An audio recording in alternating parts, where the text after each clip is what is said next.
بسم اللہ الرحمن الرحیم۔ السلام علیکم ناظرین، میں قاضی بلال اور آپ میرا یوٹیوب چینل دیکھ رہے ہیں۔ آج نواز شریف نے بڑی باتیں کی ہیں اور کہا ہے کہ جناب جھوٹا اور یہ جو بھی ہے وہ کب تک جھوٹ بولے گا، مجھے کوئی شوق نہیں وزیر اعظم بننے کا، نہ ہی میں وزیر اعظم بننے کے لیے آیا ہوں وغیرہ وغیرہ۔ بہرحال انہوں نے آج ایک مبلغ کے طور پر بات کرنے کی کوشش کی ہے اور ورکر کنونشن چند بندے بٹھائے ہوئے تھے اور وہ مری کے بیچارے معصوم لوگوں کو اکٹھا کیا ہوا تھا،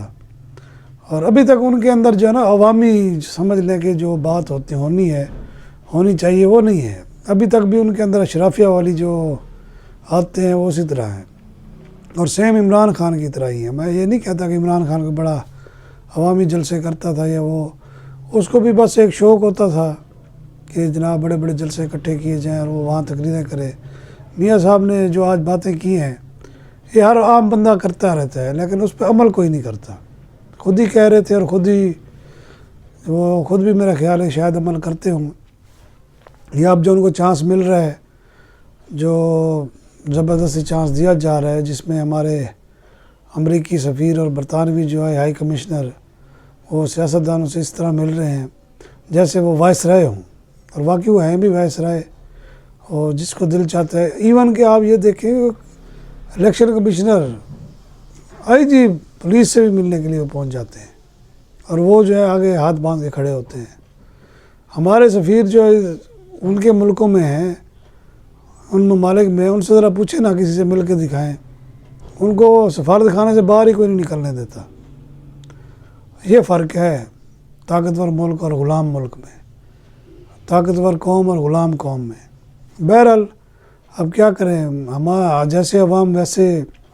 حکمران ہی ہوں گے، مسلط ہی ہوتے ہیں پھر ہم پہ نا۔ ابھی میاں صاحب کی جو تقریر تھی آج کی، بالکل میں تو کہتا ہوں جس طرح عمران خان کو ایک جب لانچ کیا گیا تھا ملتا جلتا ہی، کوئی زیادہ فرق نہیں ہے، فرمائشیں کی جا رہی ہیں اور وہ اسی طرح کر رہے ہیں۔ بات یہ ہے کہ کسی کو اس چیز کا احساس نہیں ہے وہ کرنے کیا جا رہے ہیں۔ ہمارے ذرائع تو یہ بھی بتاتے ہیں کہ چند دنوں میں عمران خان کی ضمانت بھی ہو جائے گی اور پھر عمران خان، نواز شریف اور پیپلز پارٹی ان میں مقابلہ کرایا جائے گا، کیونکہ اس کے سوا اور کوئی چارہ نہیں ہے۔ اب امریکی وزارت خارجہ جو ہے، امریکہ کے جو سفیر ہیں، وہ کہتے ہیں جی ہم تو ملے ہیں عمران خان سے جیل میں جا کے۔ آپ یہ دیکھیں کہ اس ملک میں ہو کیا رہا ہے، کیا کھچڑی پک رہی ہے، کسی کو کوئی پتہ نہیں، اور اس کی آڑ میں دوسری جانب عوام کا بھرکس نکالا جا رہا ہے نگران حکومت کے ذریعے سے۔ ٹیکسز پہ ٹیکسز، گیس مہنگی، بجلی مہنگی، تاکہ لوگوں کی توجہ جو ہے نا وہ اس طرف آئی نہ۔ ایک طرح سیاسی شوشہ چھوڑ دیا جاتا ہے اور دوسری جانب جناب راتوں رات قیمتیں بڑھا دی جاتی ہیں، اور عوام کو اس وقت انہوں نے جو نگران حکومت ہے بالکل IMF کی حکومت لگ رہی ہے، ظالم حکومت جو ہوتی ہے نا جس طرح، وہ اس وقت مسلط ہے، اور ان کو مسلط کرنے والے بھی ابھی خود پریشان ہیں کہ کب تک آخر ہم قوم سے جھوٹ بولیں گے اور کب تک جو ہے تسلیاں دیں گے، کیونکہ IMF تو جان چھوڑتا نہیں ہے، اس کو تو چاہیے پیسے کے بدلے ڈبل پیسے، یعنی سود در سود۔ یہ سود ہے کہ آپ ایک مجبور ملک ہو یا مجبور بندہ، اور اس سے آپ جو ہے اس کی مجبوری کا فائدہ اٹھاتے ہوئے 10 گنا منافع لیں، یہ سود ہوتا ہے، اور یہی وہ کر رہا ہے۔ اور اس پہ ہمارے جو ہے نا جو سیاسی مبلغین ہیں، جو لوگوں کو درس دیتے ہیں، وہ نہیں بولتے، کیوں؟ ان کو پتہ ہے کہ ہم بولیں گے تو ہماری ایک دو جو سیٹیں ہیں یہ بھی چلی جائیں گی، کیونکہ یہاں اس ملک میں میرٹ پر نہ الیکشن ہوتے ہیں اور نہ ہی میرٹ پر حکومتیں بنتی ہیں۔ یہاں جو زیادہ خوشامد کر لے، یا جو میں کہتا ہوں سخت الفاظ ہو جاتے ہیں، جو زیادہ اچھے بوٹ پالش کرے اس کو اقتدار ملتا ہے، اور جو تھوڑی سی عوامی بات کرے یا اپنے آپ کو ہیرو بنانے کی کوشش کرے وہ پھر جیلوں میں سڑتا ہے۔ یہ 70 سالہ ریکارڈ ہے، اور اس ریکارڈ کو توڑنے کے لیے کوئی تیار نہیں ہے، کیونکہ ہم جو ہے نا ابن غلام قوم ہے، ہمیں یہ حوصلہ ہی نہیں ہے کہ ہم جو ہے حق بات کر سکیں۔ اور یہ میرا خیال ہے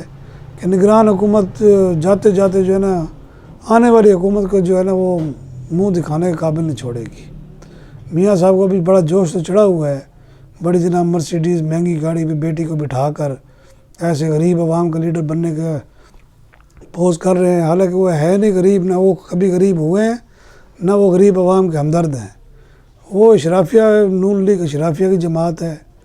اور وہ اشرافیہ کا طرز سیاست ہے ان کا۔ آج بھی آپ دیکھیں مری میں عالی شان اپنے بنگلے میں بیٹھے ہوئے ہیں، اور جناب آگے پتہ نہیں مردہ لاشیں بیٹھی ہیں بے شک، اور جناب یہ وہ کر رہے ہیں، اور خطاب کر مارا جناب، اور کسی چینل نے مس ہی نہیں کیا اس کو، اور نیشنل میڈیا اللہ ہی حافظ ہے۔ دوسری جانب بلاول بھٹو زرداری وہ چڑھے ہوئے ہیں ان پہ، اب پتہ نہیں ان کو کس نے لالی پاپ دکھایا ہوا ہے، حالانکہ جو جھکاؤ ہے وہ سارا ٹلٹ نظر آ رہا ہے کس کی طرف ہے۔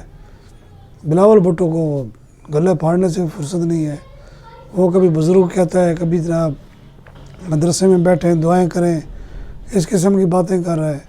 اور اس کی باتوں کا کوئی جواب ہی نہیں دے رہا۔ سارے کہتے ہیں بچہ کوئی بات نہیں، 38 سال کا ہو گیا ہے، وہ بچہ کہاں سے ہے، وہ میچور ایک سیاستدان ہے،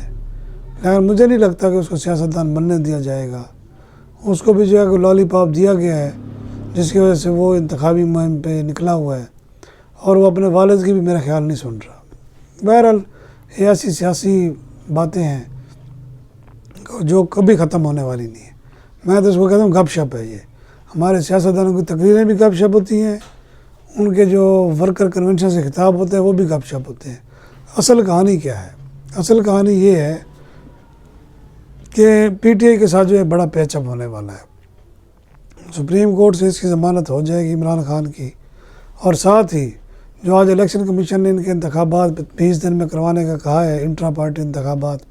وہ بھی ہو جائیں گے۔ اور مجھے یہ بھی ذرائع نے بتایا ہے کہ کچھ جو سیاستدان ہیں جن کے مقدمات واپس ہوئے ہیں، وہ التجائیں کر رہے ہیں کہ ہمیں ملک کی سیاست کرنے دی جائے، اور پی ٹی آئی کے پلیٹ فارم سے کرنے دی جائے۔ کسی کی بات مانی جا رہی ہے، کسی کی رد کی جا رہی ہے، اور یہ ایک ماحول بنانے کی کوشش کی جا رہی ہے کہ برائے نام ہی صحیح بلے کا نشان جو ہے وہ بیلٹ پیپر آ جائے، اور لوگ جو اعتراض کر رہے ہیں کہ جناب عمران خان کے بعد بغیر الیکشن ہو، وہ نہ ہو، چاہے وہ 5 بندے کھڑے کریں، 10 کریں، 20 کریں،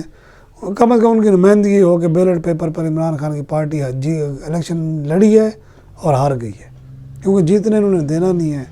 لسٹیں فائنل ہو چکی ہیں، چاہے وہ جی ایچ کیو سے ہوئی ہیں یا امریکہ سے ہوئی ہیں، جس سے بھی ہوئی ہیں، یہ طے ہو چکا ہے کون وزیر اعظم ہوگا، کون صدر ہوگا۔ اور یہ بلاول کی بات ہے کہ جب آپ نے الیکشن کے نتائج پہلے سے ہی اختیار کر لی ہیں تو پھر ایسے الیکشن کرانے کا کیا فائدہ؟ اور یہی ہونے جا رہا ہے کہ فائدہ کسی کو ہو نہ ہو، جنہوں نے فائدہ لینا ہے وہ لے کر رہیں گے۔ اجازت چاہوں گا، اللہ حافظ۔